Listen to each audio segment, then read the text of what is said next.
Halo teman-teman, selamat datang di channel saya. Ini adalah video ke-7 dari seri pembelajaran framework Laravel. Pada video sebelumnya kita telah berkenalan dengan Blade sebagai views dari Laravel.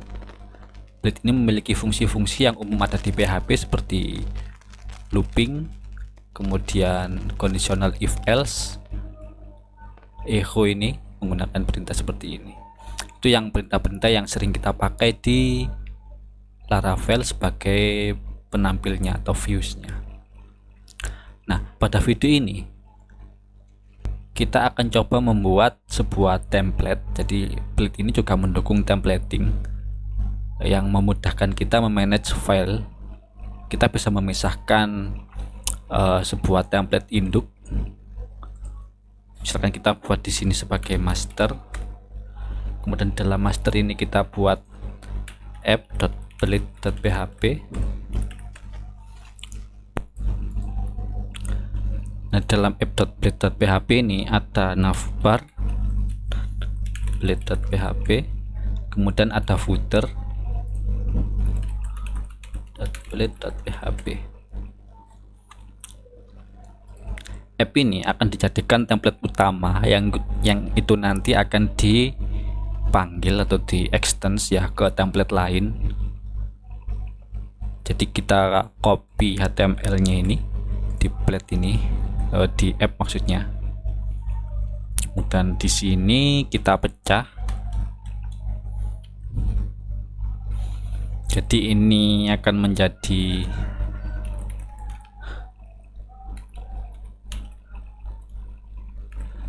judul website ya. Kita pakai app name, ini nanti akan diambilkan dari .env. Ini pakai petik ini ya. Kemudian di bawah title ini ada yield hit. Kemudian di dalam body ini di bagian atas ini kita ingin includekan navbar di sini. Ini sebagai header atas ini ya, navbar, nanti navigasi juga. Kemudian di sini yield ini untuk section content. Kemudian di bawah konten kita buat include lagi footer.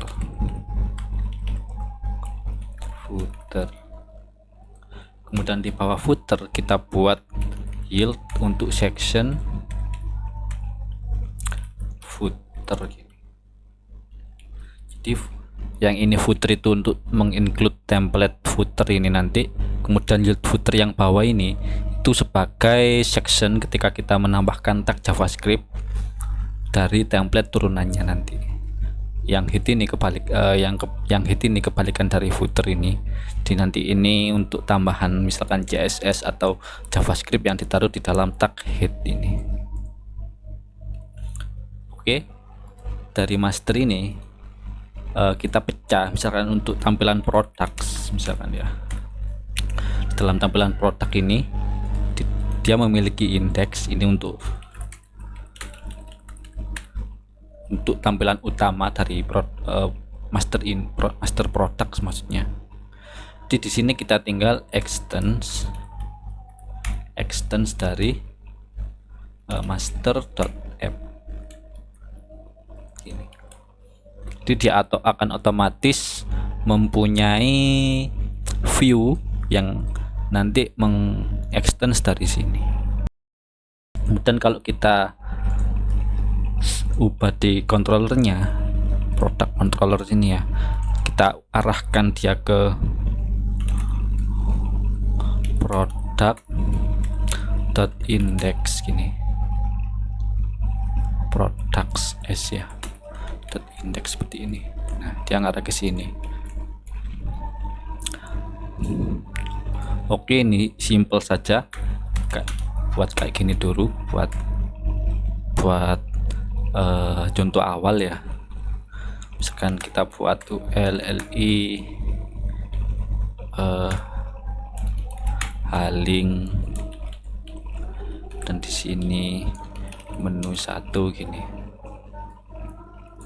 Di sini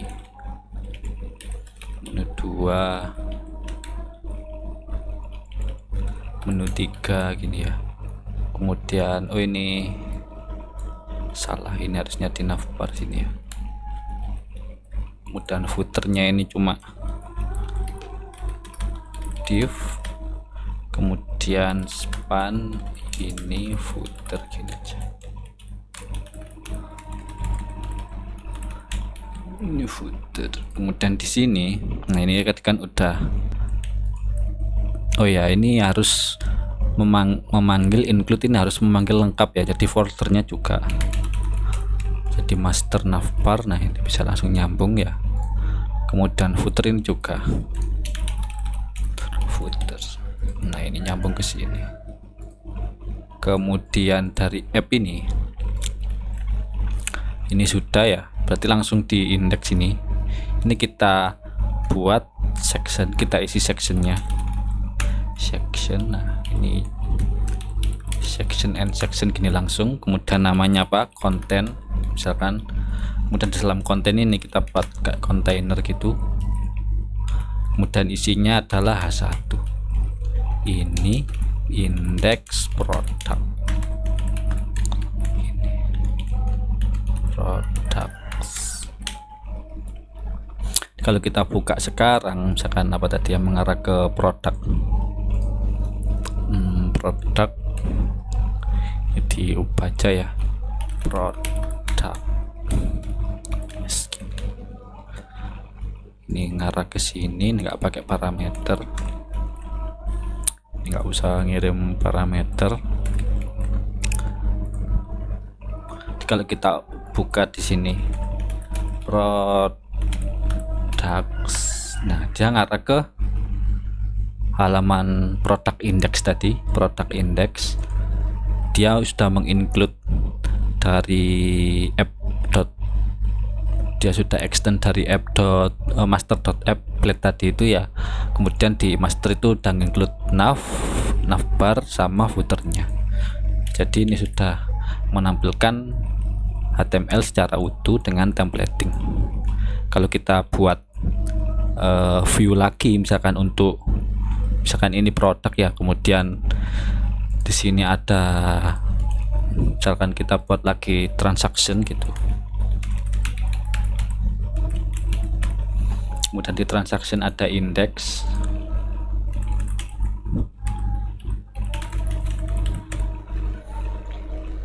Nah kita kopikan dari sini. Kemudian transaction ini paste. Ini index transactions. Kemudian di dalam ini kita buat controller lagi. Paste rename.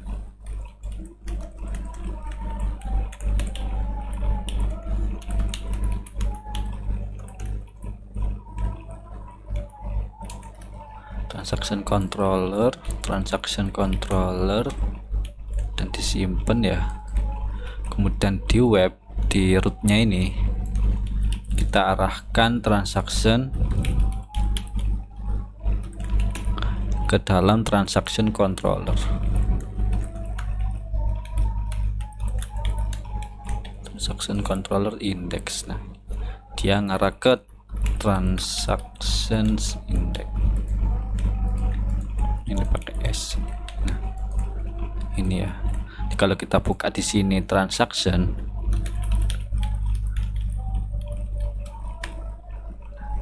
dia udah manggil view dari transaction index.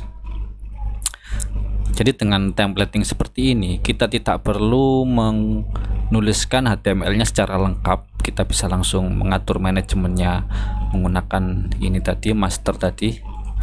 Kita hanya perlu menginputkan navbar dan footernya dari master, kemudian di extend ke masing-masing tampilan dari halaman-halamannya. Oke, untuk penjelasan templating saya rasa sudah cukup.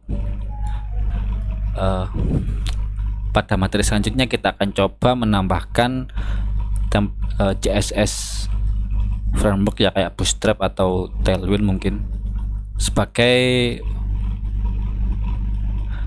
styling ini untuk mempercantik tampilannya. Oke teman-teman, sekian dan terima kasih.